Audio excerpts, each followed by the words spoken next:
Hello guys, welcome back to my channel. তো কালকে এমসিকের যে কাট অফ গেছে রাউন্ড ওয়ানে, সেটা আমি তোমাদের বলেছিলাম। তো আজকে যে নেক্সট যে কলেজটা আসে সেটা হচ্ছে আইপিজিএমইআর অ্যান্ড এসএসকেএম হসপিটাল।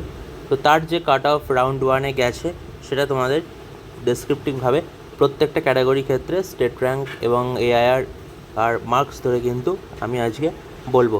ভিডিওটা পুরোটা দেখো, তাতে কিন্তু তোমাদেরই একটা ধারণা পেতে যে সেকেন্ড রাউন্ডে কীরকম কী যেতে পারে, বা মপ আপ অবধি কেমন কী যেতে পারে, থার্ড রাউন্ড অবধি। তো সেটা কিন্তু একটা ধারণা তোমরা পেয়ে যাবে। তো প্রথমেই আসি ইউআরের ক্ষেত্রে এআইআর কাট অফ যেটা গেছে আইপিজিএমইআর 6824, যেটার স্টেট র্যাঙ্ক ছিল 207।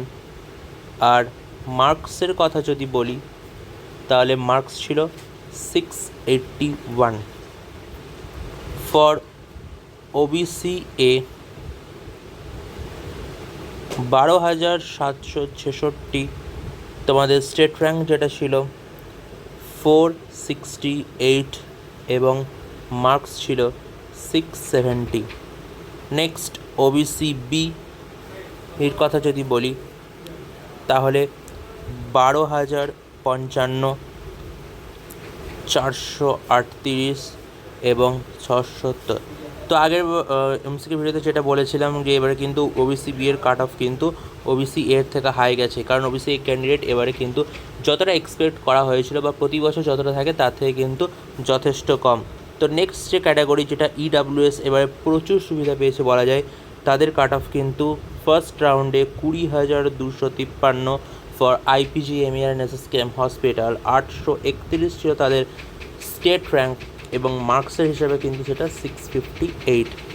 এবার এসসি ক্যাটাগরির ক্ষেত্রে যদি বলি তাহলে কিন্তু যে কাট অফটা এসছে রাউন্ড ওয়ানে 51,415, 2610 যাদের স্টেট র্যাঙ্ক ছিল এবং মার্কস 624-এর কাছাকাছি।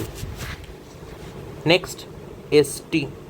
তো এসটিদের ক্ষেত্রে যাদের এআইআর 2,75,507 বা ক্যাটাগরি র্যাঙ্ক যাদের ক্যাটাগরি র্যাঙ্ক না স্টেট র্যাঙ্ক যাদের 6,966 এবং মার্কস যাদের 454-এর অ্যাভাব এসছে, তারা কিন্তু আইপিজিএমইআর এবং এসএসকেএম হসপিটালে কিন্তু একটা সিট পেয়ে গেছো। তো এটা হচ্ছে সার্বিকভাবে রাউন্ড ওয়ানের যে কাট অফ, সেটা কিন্তু আমি এখানে বললাম। তো আগের দিন আমি এমসিকে বলেছি, এই ভিডিওতে আমি আইপিজিএমইআর বললাম। আরও ভিডিও আসছে, বিভিন্ন ভিডিওতে আমি বিভিন্ন কলেজের যে কাট অফ করে গেছে সেগুলো ডিটেল ডেসক্রিপশন তোমাদের আমি দিচ্ছি। এবং সেকেন্ড রাউন্ডে সিট ম্যাট্রিক্স বেরোলেই যে প্রবাবল কাট অফ সেকেন্ড রাউন্ডে আসতে পারে সেটা কিন্তু আমি দিয়ে দেবো, কারণ তোমরা দেখেছো যে অল ইন্ডিয়া কোটায় অনেক সিটই কিন্তু ফাঁকা আছে। তো আশা করা যায় আরও কিছু ক্যান্ডিডেট তারা অল ইন্ডিয়া কোটার মাধ্যমে সিট নিয়ে নেবে সেকেন্ড রাউন্ডে। তাই সেকেন্ড রাউন্ডে সিট ম্যাট্রিক্সে যদি ফাঁকা থাকে সেই মতো দেখে অ্যানালিসিস করে তারপর কিন্তু তোমাদের কি কাট অফ হতে পারে, সার্বিক কাট অফ, সেটা কিন্তু আমি জানিয়ে দেব।